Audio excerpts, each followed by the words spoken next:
Welcome to Cyber Savvy. This podcast was created by DTC to bring awareness, mitigation, and response to cybersecurity threats companies and organizations face daily. Be prepared. Be cyber savvy. Welcome to our podcast today. This is a very important subject of phishing. And if you don't know what phishing is and you haven't been a victim of phishing, trust me, you will be. My name is Andrew Rose. I'm here working with DTC, the premier elite managed service provider for discerning clients. And I've been joined today by Mike Urbanek from RK-Tongue, who is an elite risk management company that helps provide cyber security insurance and a wide variety of other business coverage policies for any type of elite business professional. And today, Scott Leister has joined us, and Scott is with DTC. And Scott, I'm going to let you introduce yourself since you're a new voice to this podcast. Who are you, and what is your role with DTC? Okay, well, thanks for having me. I'm excited to be here. My name is Scott Leister, as you mentioned. I'm a senior technician. I've been with DTC for a little over 20 years now, so I've definitely seen the computer landscape change, especially in the MSP market over those years. You know, back to when dial-up was a novelty all the way to nowadays where, you know, you're dealing with gigabit Ethernet and always on connected world. So my knowledge spans across pretty much the MSP space. Nowadays, I'm less out of the help desk type of work and more into pushing our security platform forward. Plus, I do a little bit of development on the side just for like on the automation side, just that help eliminate some of the day-to-day issues. Well, I mean, I think you're a little bit humble there too. I mean, 20 years experience working in MSP, you've crossed quite a few bridges and probably built more than I can count. That's for sure. And Mike, who are you? What's RK-Tongue? I'm sure our listeners are enthralled with you guys anyway, but it's always good to remind them who you are.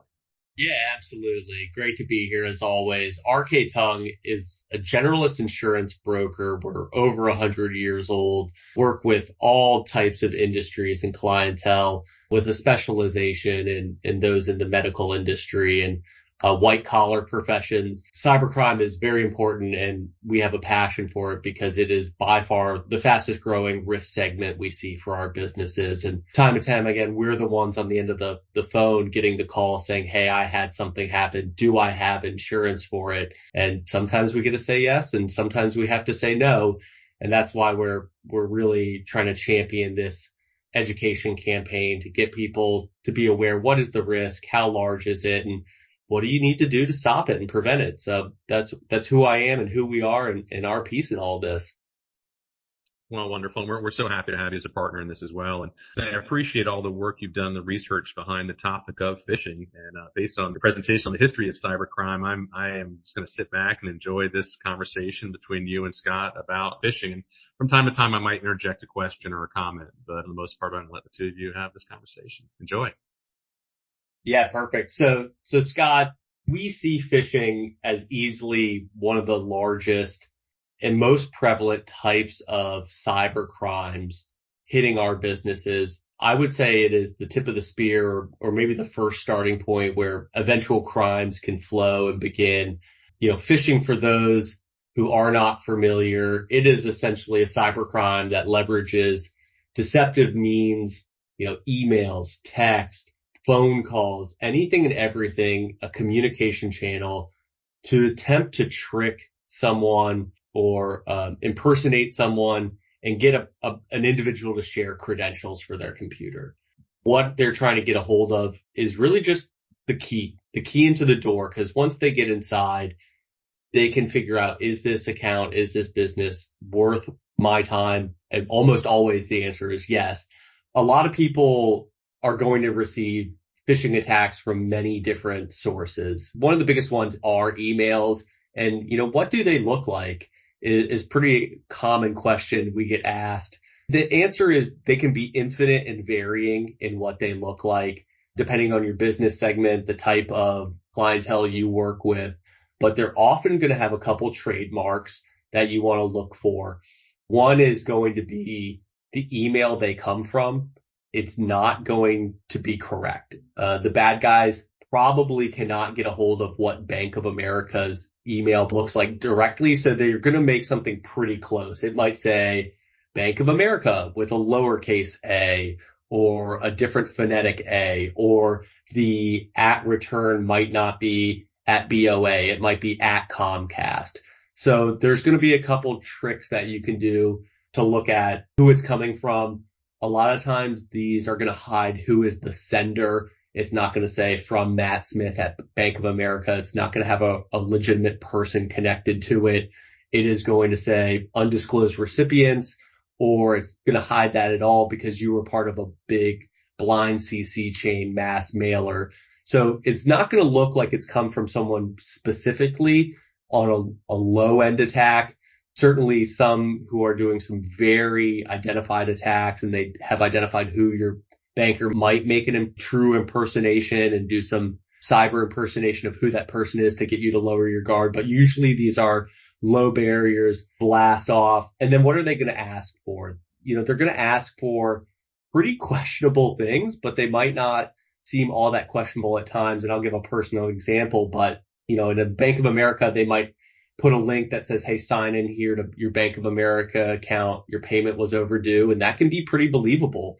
But other times they're going to ask for things that are just immediate cash value that they can redeem anywhere in the world. So it might be Starbucks gift cards. It might be different types of gift cards or debit cards.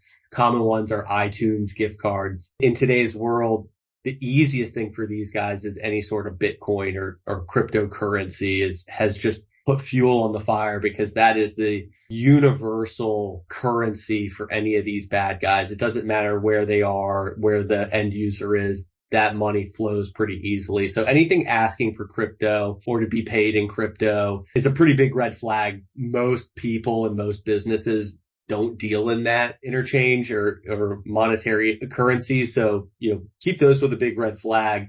So those are some of the big things to look at. Who is it coming from? What is it titled? Who is the actual sender? And what is the contents of the email? Does it look like the normal Bank of America or your client email or your vendor email? Are there red flags? Are signatures put in the right spot? Take a minute to look at these things.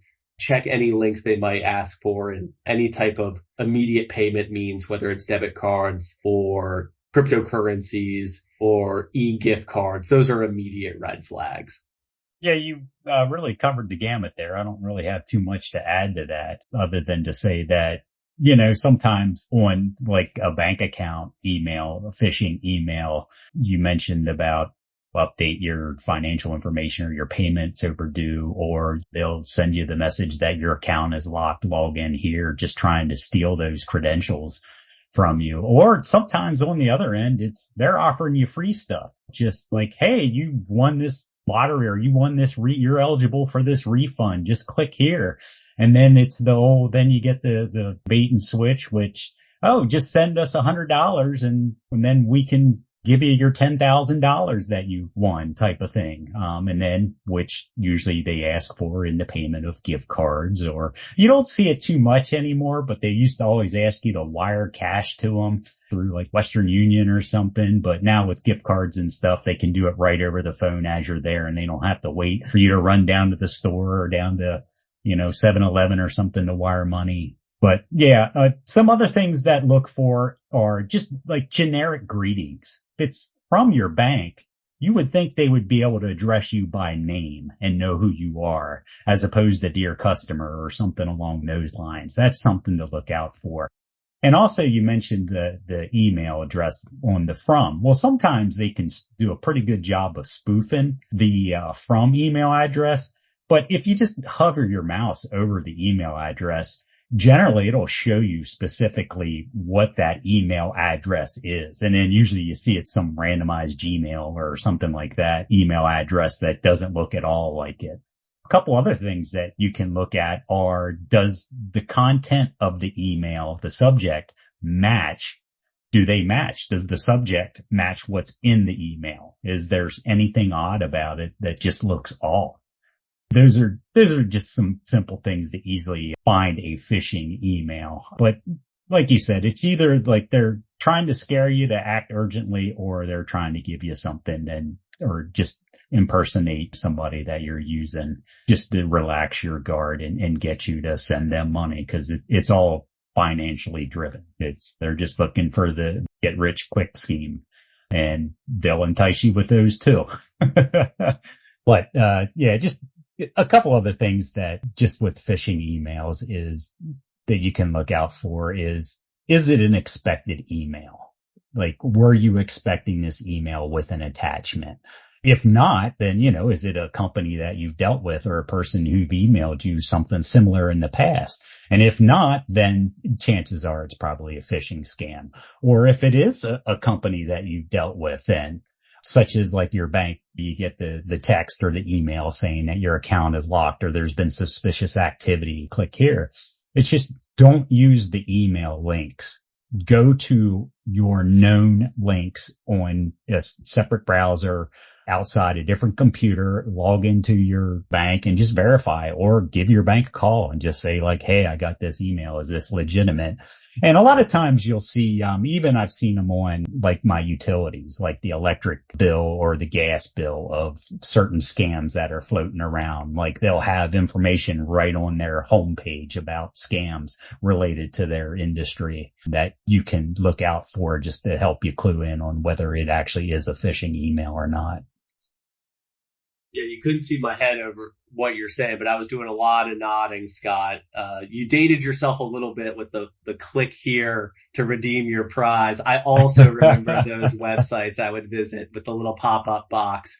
You're right. Yeah, you can give away free information to these guys by thinking you're going to get something in exchange.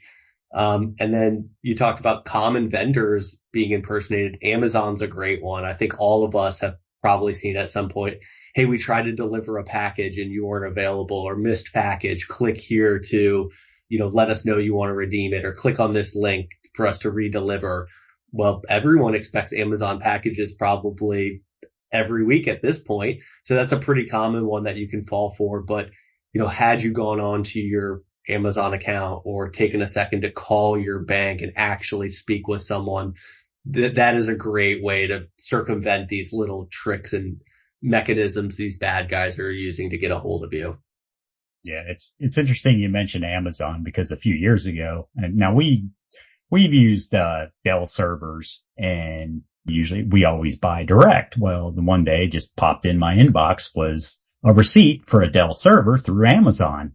And my initial response is, why are we ordering servers from Amazon? So I went and I started looking at the email, and I mean, it looked like a legitimate bill, a legitimate email from Amazon. And I was like, what? This is just bizarre. And I was about ready to go up.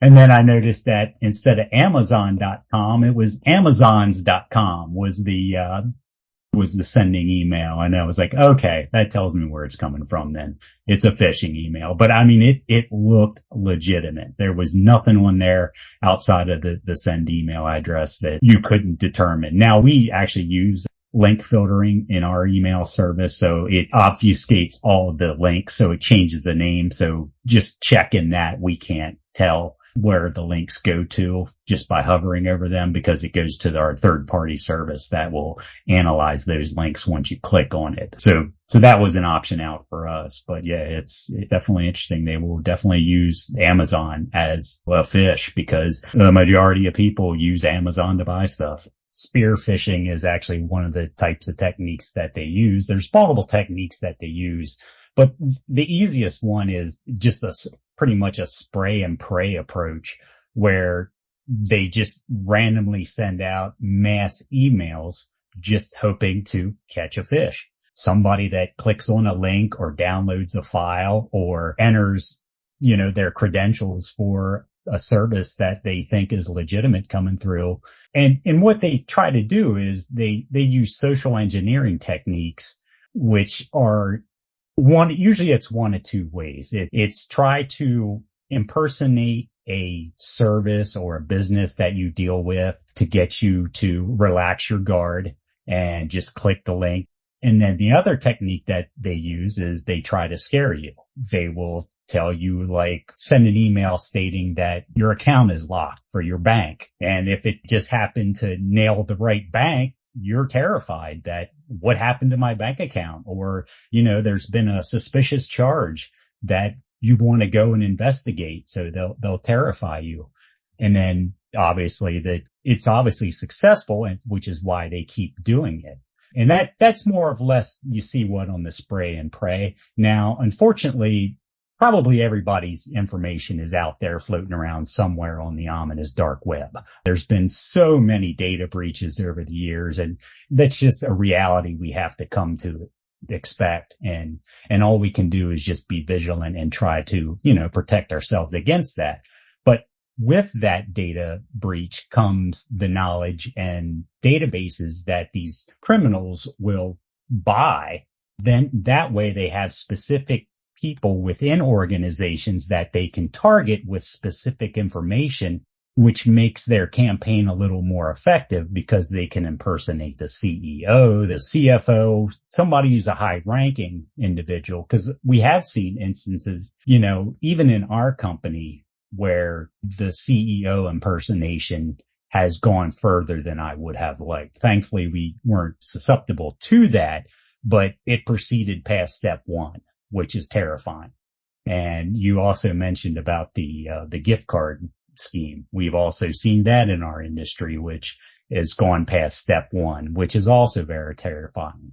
So those are just like some of the techniques that they use, just, like I said, just to try to scare you or to make you feel like it is urgent that you act now. I raised something about the spray and pray there, and it struck a chord with me. I opened my business banking account at M&T Bank, and I was waiting for my credit card to come through and all the rest of the stuff. And I got a text message from M&T Bank saying there was a charge on my credit card or that something went awry. And I'm like, how did they get that quickly before I got my credit card? And I contacted M&T Bank, and it was a spray and pray. But it was sent through text. It just, for me, again, like you go back to you said, it was the timing. That was my bank. I was waiting for something, and now there's a problem there. That's something I need to pay attention to. So that's a real salient point. So sometimes that spray and pray, yeah, but it hits the targets every once in a while as well. Yeah, I completely agree with Andrew. As a person living in the year 2023, I have social media apps, and I see messages sent to me, sign up here to learn about Bitcoin courses. And some are pretty lowbrow. They're very benign. And I think we all are relatively aware of what phishing is. And we all, I think to ourselves, hey, I'm smart enough not to fall for that. And sometimes we can easily detect those. But Scott, to your point, the sophistication for these attacks, it honestly impresses me. Sometimes I think I've seen it all, and then I see something even more creative. And it can be to Andrew's point. I've seen emails where they have found what a bank's email platform looks like. They will copy it to the T. They will create a fake LinkedIn account or a fake personnel at that bank, and they will start emailing businesses soliciting potential bank accounts and redirections of monthly fees owed, and to the point that you think you are interfacing with the bank and you think you are interfacing with a real person there.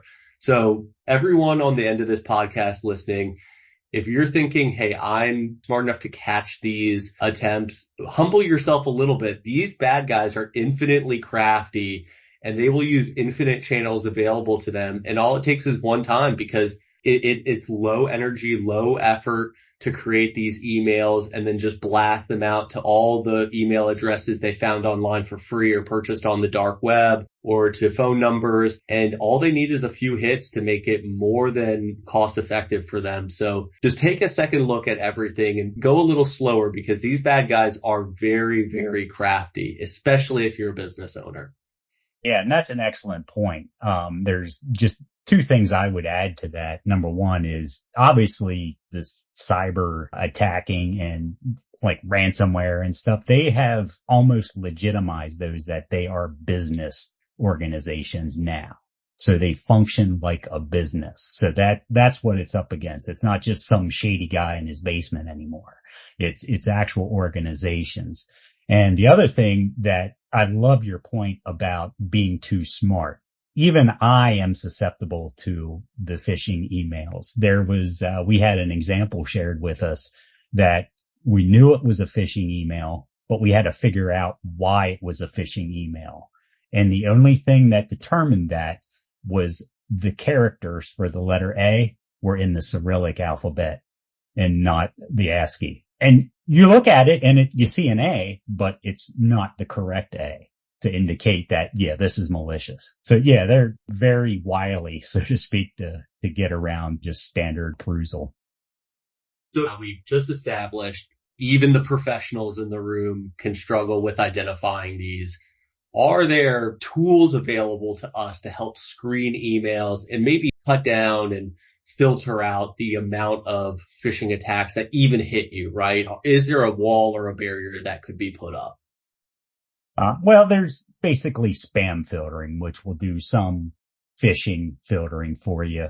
Unfortunately, it's a give and take game. It's like as you get smarter and the spam filters get smarter, the bad guys get smarter too as they develop ways around the spam filters. So you do see that. Now, another add-on to spam filter, which is always nice to see, is if there's like link protection in that spam filter as well. So that way it goes through like a third party service that actually analyzes each link that comes through your email just in case you accidentally click one. And then so you have another validation there just on that those links are legitimate and not going to some malicious site. Plus there's other mail options that you can do just to prove who you are, like DMARC and DKIM or different mail technologies that you can implement just so that way you can prove, who you are. SPF records also go a long way towards that as well. And I was just also going to add that any kind of endpoint protection that you can run also, just in case it gets by everything else, at least one last line of defense there at your endpoint as well.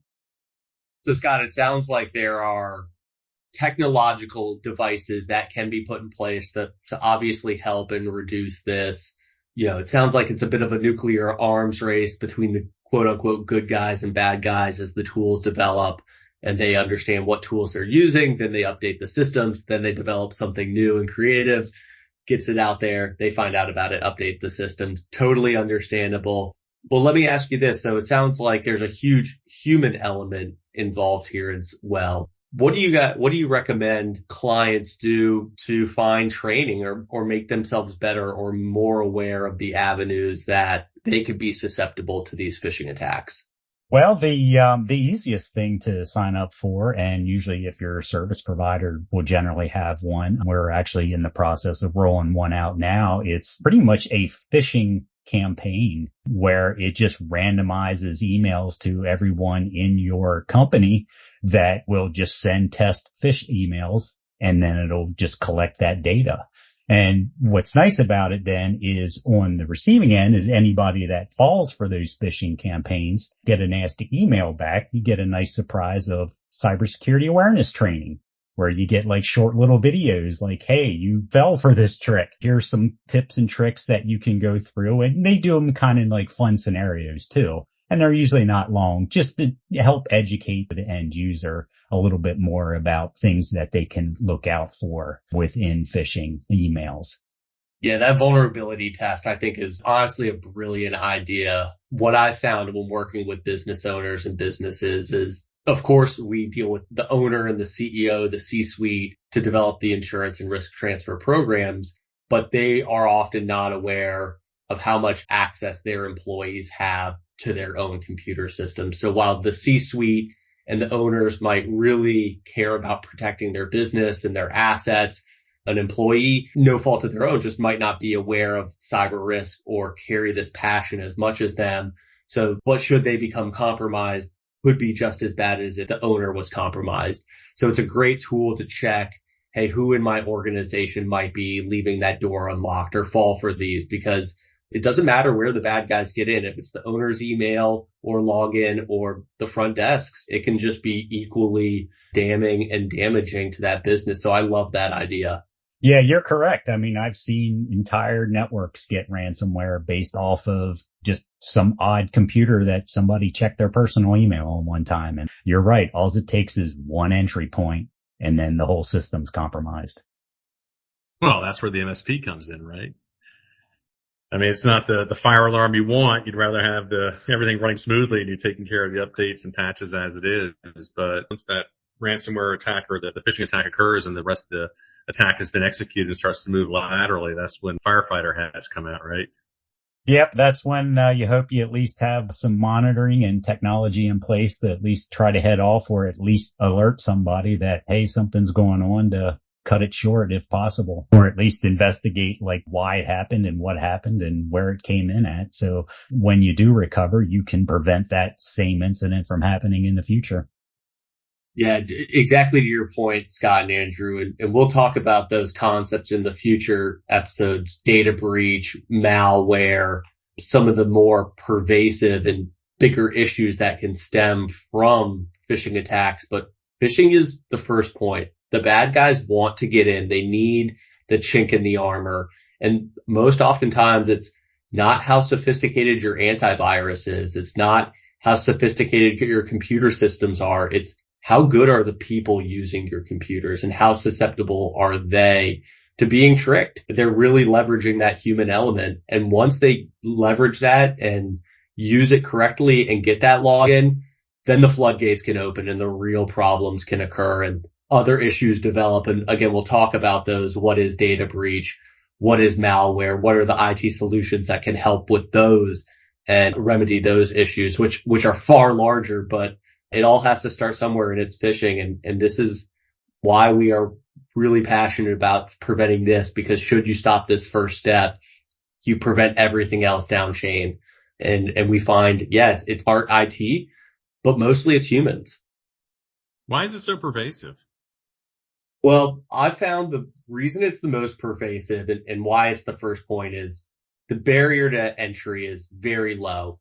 All you need is a computer, a phone number, and you could develop your own phishing email relatively easy. In a few hours, you could put something together, make it interesting, put a link that you want people to click on, and just start blasting it out there. So it's very easy to enter this. You don't have to develop a virus. You know, I'm certainly have no idea how to code, but I can develop an email to entice people to click on it pretty easy.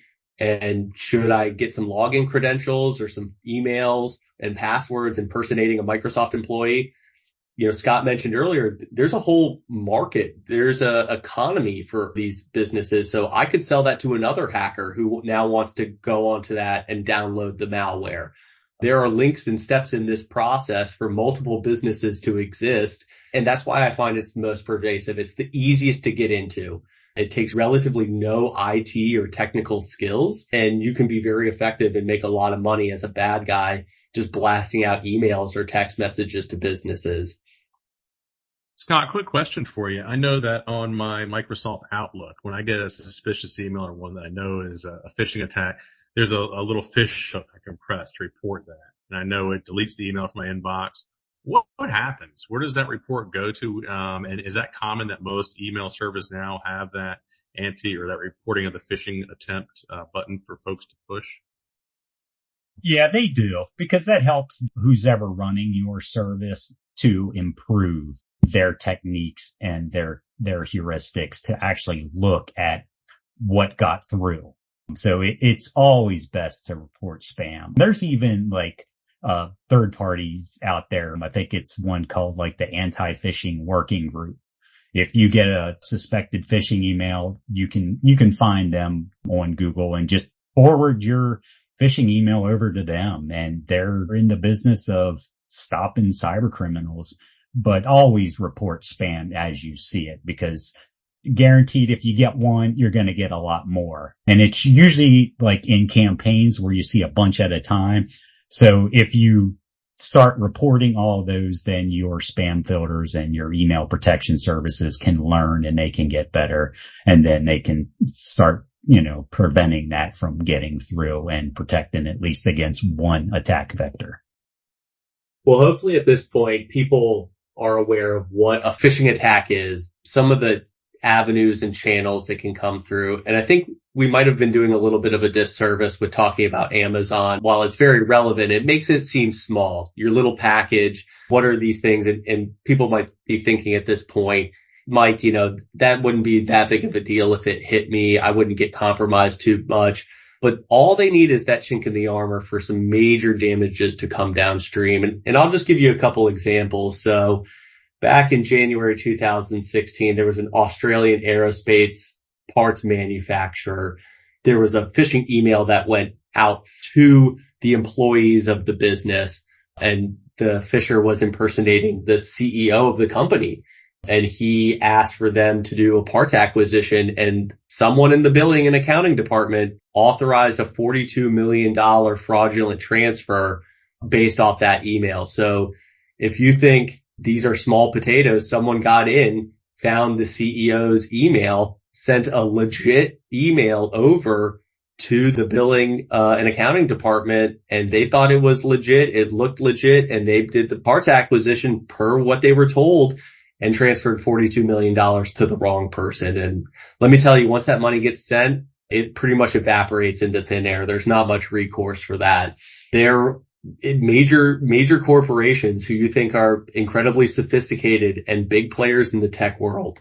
Facebook, Google, Sony, all of them have been hit and taken basically to the cleaners. Now, it didn't bankrupt them, luckily, because they're huge businesses, but Facebook and Google were receiving fraudulent invoices from someone they thought was legitimately doing business for them. And he was sending fraudulent invoices. He found through phishing mechanisms who the vendor was supposed to be, put together invoices and sent them over, and their billing departments were just paying them. And that's cybercrime, and it all stemmed from phishing. And I think the total amount these guys paid out to this guy was to the tune of $90 million. So all of that could have been prevented had they really stopped the phishing at the beginning, not getting their credentials out there, not letting someone impersonate their email, not clicking the wrong link.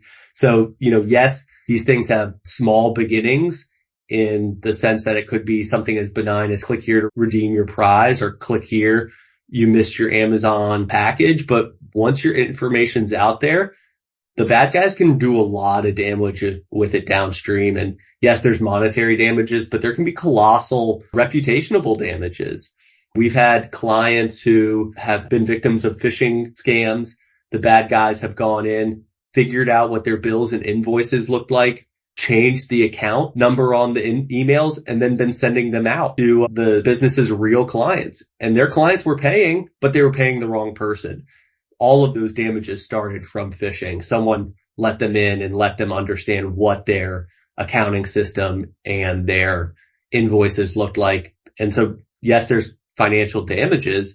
Hey, the business lost money and they couldn't really go ask their clients to pay twice. That certainly wouldn't be fair to them. But also the clients lost faith in the business that they were dealing with someone who had their act together. It really kind of can be a gut punch and hurt you in more ways than one. So yes, these things have small beginnings, but they can be major problems downstream. Yeah, certainly. And even for like a lot of those companies report due to regulations and other laws that they need to report those big breaches. But, it's like the common people, how many do not say anything or report anything and just accept that personal loss? It might be a few $100s, but on the other end, if you get enough people giving you a few $100s, that adds up pretty quick. So it certainly is. I mean, I had my company my wife works for, they had one of their staff members have their email compromised, and they started sending out phishing emails from that email account. So it's a legitimate person. I actually received one, and I asked my wife, I was like, why is this person sending me emails? It's like, I've never emailed with this person before. I knew who it was, but I didn't know. Well, thankfully more people started calling and asking, why are you sending me this email? It's like, is it okay to click on this link that's in here? And the IT was able to step in then and cut it off, to find out that, yeah, the account was compromised, so then they could take the necessary actions to correct that. But yeah, it's just, one of the key things you can do is just be vigilant. I suspect every email coming in, if it has a link or an attachment, that it's probably phishing, even if it is legitimate. It's like, I want to verify that it actually is legitimate. And just like one of the ways you can do that is what the recipients did in the incident at my wife's company is just call the sender. It's like, hey, did you send this to me? Is this legitimate? It's a simple thing to do, but at least you're protected from wreaking damage or havoc or losing some personal information or financial information. Yeah, and we're certainly not trying to be fear mongers, but we are trying to scare people a little bit. Live with a healthy level of skepticism when dealing with these communication channels on the digital platform, because they are the primary means through which the bad guys are starting their entire digital crime enterprise. It starts here. And, should you become a victim of it, yes, there's also financial damages, but it can make it harder downstream to put in proper firewalls from an IT component side, and it can make it much harder to secure cyber liability coverage should you want to purchase it, because then you're going to have to be reporting on that application. Yes, I had an incident. Yes, I've been a victim of this, and that can impact your insurability. So keep a healthy level of skepticism. I know that can be a fatiguing way to live, especially with the number of texts, emails, phone calls we all make. But if it looks too good to be true, chances are it most likely is. And it's a numbers game too. There's a statistic out there that 1 out of every 30 emails is a phishing attempt. And there's another statistic that about half of all email traffic right now is spam. Yeah, wow, that definitely puts it into perspective, Andrew. It's like, I can go into our spam filter and look at the statistics, and you can always tell like certain times of the day are trends for usually overnight and usually like around lunchtime or something, when people have free time or when they're most likely to check like their personal mail or something, like when they wake up first thing in the morning or at their lunch break or something like that. And you see like the statistics, but yeah, it is definitely eye-opening at the number of emails that are actually phishing. But it's not just emails, is it, Mike? No, it's absolutely not. And I mentioned earlier I'd share a personal story, and I have a text message shortly after I joined RK Tongue. I'm still within, I'm going to call it the magic window where you don't really know who's who and what's what at the company. You're still getting settled. We were at an event which the CEO of the company was attending, and we had a number of clientele there, and I received a text from him at the event, and I didn't have his phone number saved in my phone. So it came across as an unknown number or just a string of numbers, which, even to the credit of the person sending this, was from the same, general area, the Baltimore metro area.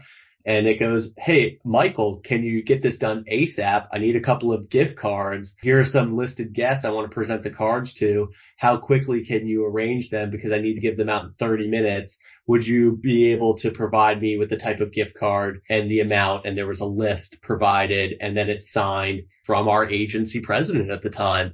So very tactful text message to come across. And as a new employee wanting to please, and maybe there was a raffle that we were doing, which is a legit thing we can do at sales events, and we give out Amazon gift cards and things of that nature. It was a very believable attempt. So I saw this. Luckily, I've been through a number of phishing training programs. I saw that the request for gift cards seemed bizarre, even though plausible, seemed bizarre, right? So I had luckily a phone roster that I checked this number against. It did not jive for what my CEO's number was at the time. I called my direct appointee at the company and said, hey, Ed asked this of me. Is this legit? And they said, yeah, absolutely not. And then they also shared that almost every new employee at the company receives this text message at some point. So someone out there is specifically targeting our agency and sending this, and they know when we bring new people on, probably via our website or probably some local publication where we announce that we've brought new employees on. So if you thought this was a little above and beyond for the bad guy, it shows that they are putting in some energy and effort to identify people, because if it pays off one time, it'll pay off more times, and it's just a numbers game. So be aware, it's not just email, it's text messages, it's apps through social media channels. It's very prevalent. So again, that healthy level of skepticism, it might be fatiguing, but keep your armor up, because it's the human element that lets the bad guys in here. Yeah, that's a great story of a spear. Well, I don't want to call it phishing. That one's more smishing. through SMS, through texting, and you get phone calls too, which you hear all the horror stories on the news these days about with AI voice impersonation now, where they're trying to scare you into thinking something's happened to a loved one or something and getting you to send money to them. They'll stoop to any means to try to get you to give up information or get your financial or get you to send those gift cards to you. There's a story of a very large company that somebody in the finance department got an email from the controller or C-suite saying, this account, we've changed the banking numbers. Please record it and make this transfer happen. The employee had a fail safe, and that was to call the person to voice verify. And somehow they got the phone system. I don't know if they're in the VoIP or what, but they impersonated this person's voice as well. And said, yes, thank you for calling me. Please do execute that transfer. And we found out about this later on. So it's not science fiction anymore. This is in the wild and being used today. So Mike, I mean, that said, I mean, are there certain things that an individual can do? I mean, general skepticism is important. I know my wife will often come to me and say, hey, I got this thing that our Netflix credit card's expired, to click on this link. I didn't know my Netflix credit card was attached to this, or my credit card. I'm like, yeah, it probably wasn't, but good. At least she's demonstrating skepticism too. So it's not just the emails, it's these texts and what have you. But Mike, what are a few other tips and tricks that folks can do to protect themselves? Yeah, I would say first is, again, that healthy level of skepticism. Think that everything you're receiving is potentially not legit. That is a great way to start the defensive system. Be generally hesitant to share any login information. You know, you've probably seen this before. Microsoft is not going to ask you for your username and password. Be very careful with any information you share. If you do have to share it, you know, ask for an employee ID of the person you're speaking with. Verify that you called and contacted that person through a legitimate channel. It wasn't click this phone number, call here, go to the company's website, find the legitimate customer service number, call them. So conduct all business and transactions in legitimate channels. That healthy level of skepticism, verify who you're speaking with. And, you know, from a business owner component, if you have an employee base and they have access to your computers, which almost all do these days, make sure they're getting some level of training. You can't just expect them to do this and know this. There's plenty of free material out there. There's paid courses that are even better. Make this a part of your annual training program. You have to own it if you're going to want to protect yourself. And then go beyond that and work with reputable companies like DTC to put the proper tools in place and channeling monitoring systems in place, rather, to alert yourself should someone get into the system and suspicious things start happening, to cut it off at the source. And we'll talk more about other types of attacks businesses can deal with once the phishing occurs, but you can stop a lot of things at the source by understanding what this problem is, what the bad guys are looking for, and really, quite frankly, some simple things that can be done to prevent it. And also just, this is going to lend itself to a lot of really good articles afterwards. So we're going to have all kinds of to-dos, definitions behind things, ways to prepare yourself or make yourself a little harder to target. So Scott, I really do appreciate you jumping on board, and I'm looking forward to hearing your voice more on these podcasts, because I think that you're a natural here. Oh, well, thank you. Yeah, it was enjoyable. Thanks. Yeah. They didn't hire me for my voice. I'll put it right out there right now. So the two of you guys are amazing. I appreciate that. So thank you very much for joining us today for this discussion about phishing with our guest, Mike Urbanek from Arcade Tongue and Scott Leister from DTC, and I'm Andrew Rose representing DTC as well. Our next podcast, for those of you who are breathlessly waiting to hear what it is on cyber extortion. You know, we're covering the history. Now we've covered phishing.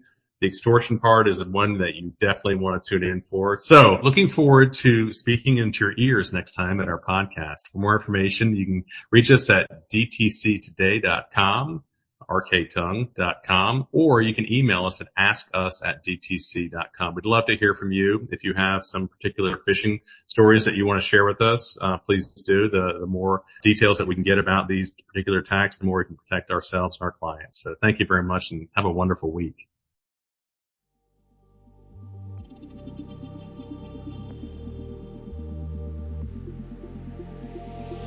We would love to hear from you. Please email us your questions or comments to askus@dtctoday.com. New episodes of Cyber Savvy are posted the second Tuesday of every month. For more detailed information, visit our website at dtctoday.com. Be prepared. Be cyber savvy.